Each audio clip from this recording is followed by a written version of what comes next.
मम्मा, आपने कहा था ना जिससे शादी करनी हो उन्हें ले आना। ये उज्जवल है और ये शुएब। उज्जवल को तो आप जानती हैं, ये मेरे बचपन का फ्रेंड है और इसने मुझे अभी रिसेंटली प्रपोज किया है। तो मैं बहुत कंफ्यूज हूँ कि मैं किससे शादी करूँ। अब बेस्ट फ्रेंड से कौन शादी करता है ये मुझे समझ में नहीं आ रहा, और शुएब के साथ अभी मैं इतना कंफर्टेबल नहीं हूँ। तो आप ही बताओ किससे शादी करनी चाहिए। मैं अभी कंफ्यूजन दूर कर देती हूँ।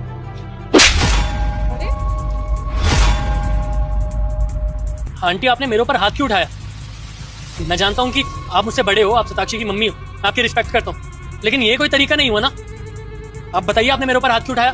क्या हो गया भाई अगर हाथ उठा दे तो? कौन कौन मानता है इस दुनिया का योद्धा माँ होती है? अगर आप भी मानते हैं तो वीडियो को लाइक और चैनल को सब्सक्राइब कर दो और कमेंट में आई लव मम्मी लिख दो। सताक्षी बताइए।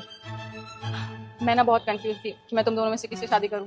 अब जब तुमने मुझे शादी के लिए प्रपोज किया तो मैं थोड़ा घबरा गई थी कि बेस्ट फ्रेंड से कौन ही शादी करता है। और फिर मेरा ऑफिस का कलीग है, इसको मैं पिछले 2 साल से जानती हूँ। इसने मुझे प्रपोज किया तो मैं बहुत कंफ्यूज हो गई कि मुझे किससे शादी करनी चाहिए। लेकिन जो वाइब मुझे तुम्हारे साथ आती है ना, वो वाइब मुझे शुएब के साथ कभी भी नहीं आई। शुएब के साथ ना मैं वैसे नहीं जी पाती जैसी मैं हूँ, खुल के नहीं जी पाती। उसके सामने मुझे प्रिटेंड करना पड़ता है कि मैं अच्छी हूँ, और तुम्हारे साथ मैं जैसी हूँ वैसे जी पाती हूँ। तो मैं तुमसे शादी करना चाहती हूँ। ओ हेलो, अगर तुझे इससे ही शादी करनी थी तो मुझे यहाँ क्यों बुलाया? क्या मजाक चल रहा है यहाँ पे? अगर सताक्षी मजाक चल रहा है तो बहुत घटिया मजाक है। यहाँ मेरा टाइम और पैसा दोनों बर्बाद किया तुमने, सिर्फ ये बोलने के लिए कि तू इससे शादी करेगी। टाइम और पैसा बर्बाद करने से क्या मतलब है? और तुम किस तरीके से मुझसे बात कर रहे हो? तो किस तरीके से बात ना करूँ? यहाँ ये बुढ़िया मुझे थप्पड़ मार करके बैठी है। मेरे माँ बाप ने मुझे आज तक थप्पड़ नहीं मारा। अगर मुझे तुझसे शादी ना करनी होती ना, इस बुढ़िया को बताता मैं, इसकी हड्डी पसली तोड़ के ना अलग कर देता मैं। कि थप्पड़ मारने का नतीजा क्या होता है?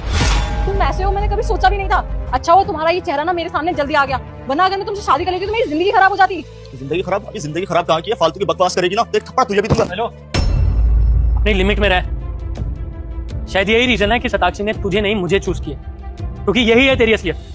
जो औरतों की रिस्पेक्ट करनी नहीं आती ना, अपने माँ बाप से भी ऐसी बात करता है कि हड्डियां तोड़ दूंगा, उनको भी ऐसे कहता है। ठीक ऐसा है, सताक्षी ने ना मुझे चूज किया और ये अब मेरी लाइफ पार्टनर बनने वाली है। हम दोनों शादी करने वाले। अगर तूने इसको कुछ भी कहा ना तो मैं बताता हूँ तुझे, आई समझ? शायद दफा हो जाए यहाँ से, दोबारा अपनी शक्ल मत दिखा दियो मुझे। निकल। ठीक हो? मैं तो बहुत डर गई थी। Thank you so much. बेटा सॉरी, मैंने आपके ऊपर हाथ उठा दिया। नहीं नहीं, कैसी बात कर रही हैं आप? बड़े हो और आप मुझसे सॉरी मत बोलो, बल्कि सॉरी तो मुझे कहना चाहिए। आपने मुझे थप्पड़ मारा और मुझे समझ नहीं आया कि क्या कहना चाहिए, क्यों आपने मुझे थप्पड़ मारा, बस इसलिए मैं थोड़ा आर्ग्यू करने लगा आपसे। Please sorry. और मम्मा थैंक यू सो मच मुझे हेल्प करने में कि कौन सही है कौन गलत, वरना सच में मैं तो बहुत बड़ी मुसीबत में फंस जाती अगर मैं शुएब से शादी कर लेती। अरे अब ये सब बात छोड़ो, ये बताओ मम्मी पापा से कब मिलवा रहे हो? जब आप बोलो। मेरी मम्मी तो कब से चाहती थी कि मेरी शादी सताक्षी से, उनको सताक्षी काफी पसंद है। आप जब बोलो मैं मम्मी पापा को लेकर आपके घर पे आ जाता हूँ। हाँ, सताक्षी को भी तुमसे अच्छा लड़का नहीं मिलेगा कहीं। अभी कहीं